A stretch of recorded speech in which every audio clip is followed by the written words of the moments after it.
Իդեան համակարգը տեղաբաշխում է 1 միլիարդ դրամի գովազդային ֆոնդ նորակառույց բնակարանների բոլոր շահառուների միջև։ Յուրաքանչյուր ընտանիք կարող է ստանալ 500,000 դրամի սերտիֆիկատ, որը կդառնա ձեր առաջին քայլը բնակարանը երազանքի տուն դարձնելու ճանապարհին։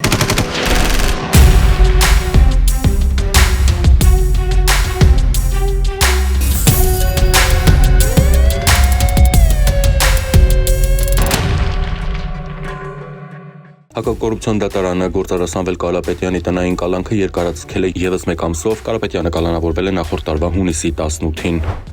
Մարտի 16-ին կեսգիշերն անց Արարատի մարզից կլինիկական մահախտորոշմամբ Երևանի Արաբկիր բժշկական կենտրոն է տեղափոխվել տղա երեխա։ Բժիշկները մոտ 1 ժամ անհրաժեշտ բուժօգնության ցուցաբերելուց հետո կարողացել են երեխայի սրտի աշխատանքը վերականգնել, սակայն երեխան դեռ գտնվում է ծայրահեղ ծանր վիճակում։ Ոստիկանները պարզել են, որ հիվանդանոց տեղափոխված է 1 տարեկան 2 ամսական Ալեքսն է եւ ըստ օպերատիվ տեղեկությունների երեխային ծեծի է ենթարկել ծնողներից մեկը։ Սպանության փորձի կասկածանքով ձերբակալվել է 1 անձ։ Ըստ ԶԼՄ հրապարակումների ձերբակալված է երեխայի խորտ մայրն է։ Մարտի 10-ին ահազանգ է ստացվել 15-ամյա ԱԱ-ի կողմից, որը հայտնել է, որ Երևանի Թումանյան 2 հասցեում իր ծանոթ Ան եւ Ան վիճաբանության ընթացքում ձեռքերով մի քանի անգամ հարվածել են իրեն, պատճառելով ֆիզիկական ցավ։ Պարզվել է, որ նշված անձին հանդիսանում են Արարատի մարզի բնակիչներ 14-ամյա ԱՀ-ն, 15-ամյա ԱՄ-ն ու Երևանի բնակիչ 16-ամյա Էմ-ն։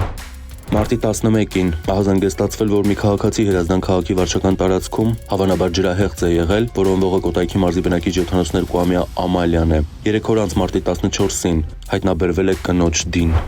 Մարտի 13-ին օտարերկրացի 40-ամյա տղամարդն Իրանից Հայաստան է տեղափոխել առանձնապես խոշոր չափերի շուրջ 22 կիլոգրամ թմրամի չոցով պարկ, որը պահել էր Մեղրիի վարչական տարածքում ու նախատեսում էր հետագայում իրացնել Հայաստանի տարածքում։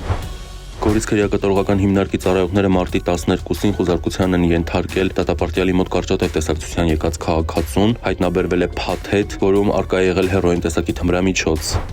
Մարտի 15-ին Երևանի Բաղրամյան պողոտայում բախվել են 21-ամյա Արսեն Բարսեղյանի վարած Տեսլա, 29-ամյա Ալեքսանդր Ջուլհակյանի վարած Տոյոտա, Արմավիրի մարզի բնակիչ 33-ամյա Էչմին Քեշիշիի վարած Տեսլա եւ 20-ամյա Ռոբեր Միրզոյանի վարած Զիքեր Մագնիշի ավտոմեքենաները։ Միրզոյանը բուժօգնություն ստանալու նպատակով դիմել է բժշկական կենտրոն, նրա ուղևորներ 19-ամյա Էմիլ Կիրակոսյանն ու 22-ամյա Արամ Եդիգարյանը տեղափոխվել են Հրացու անվան թիվ 1 համալսարանական հիվանդանոց։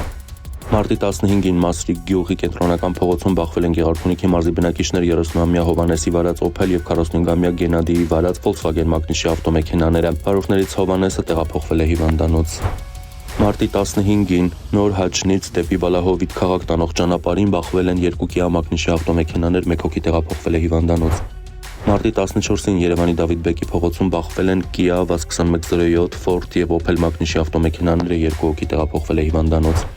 Մարտի 13-ին Երևան Մեղրի ավտոճանապարհին բախվել են Վայոց ձորի մարզի բնակիչ 56-ամյա Կամոյի վարած Toyota Alphard եւ Սյունիքի մարզի բնակիչ 23-ամյա Գորի վարած BMW Մագնիշի ավտոմեքենաները։ BMW-ի ուղևորներ Սյունիքի մարզի բնակիչներ 41-ամյա Սուսաննան, 15-ամյա Ահան եւ 18-ամյա Մանեն տեղափոխվել են հիվանդանոց։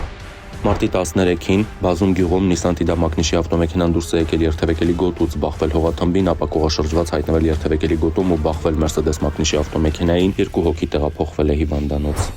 Ավազակության վերաբերյալ ահազանգը ոստիկանության օպերատիվ կառավարման կենտրոնում ստացվեց փետրվարի 10-ին։ Քաղաքացին հայտնել էր, որ Երևան Քոչարի փողոցում դստեր ձեռքից խլել տարել են դրամապանակը։ Մեկնել էին համայնքային ոստիկանության Մարաշի բաժնի ծառայողները։ Դուստերը հաղորդում էր տվել, որ շենքի մուտքի դուռը բացելիս անայտ անձը բացահայտ հափշտակել է պայուսակը, որի մեջ եղել են գումար, բանկային քարտեր եւ անձնագիր։ Ավազակության հատկանիշներով նախաձեռնվեց քրեական վարույթ։ Մարաշի համայնքային ոստիկանների ձեռնարկած օպերատիվ հետախուզական միջոցառումների արդյունքում փետրվարի 28-ին պարզվեց, որ ավազակությունը կատարել է մայրաքաղաքի Դավիթ Մայլյան փողոցի բնակիչ 26-ամյա երիտասարդ։ Նույն օրը ժամը 12:15-ին նա հայտնաբերվեց ջրվեժ թաղամասում, ձերբակալվեց ու տեղափոխվեց բաժին։ Կազմված փաստաթղթերի հետ երիտասարդը ներկայացվեց նախաքննական մարմին։ Նախաքննությամբ հանգամանքները պարզվում են։